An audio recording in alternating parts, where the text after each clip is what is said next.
F-stop va T-stop obyektivlari o'rtasidagi farq qanaqa?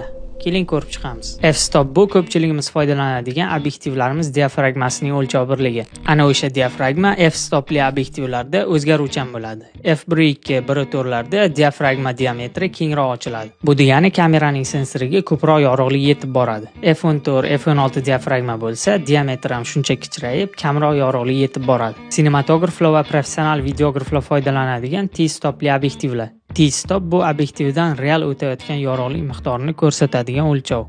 Ya'ni kameraning sensoriga haqiqatdan yetib boradigan yorug'lik miqdorini ifodalaydi. Keling yana ham soddaroq qilib tushuntiraman. Sizda f2.8 yozilgan obyektiv bor, lekin obyektiv ichidagi elementlar evaziga kamera sensoriga f2.8 emas, 3.1 darajasidagi yorug'lik yetib boradi. T-stopli obyektivlarda esa xuddi shu yo'qotishni hisobga olib, 3.1 deb to'g'ridan-to'g'ri yozib qo'yadi. Lekin bu obyektivlar juda ham qimmat turadi. Sifat ham shunga yarasha. Keyingi oladigan obyektivim T-stopli bo'lsa ajab emas. Bu haqida yana olishdan oldin xabar beraman.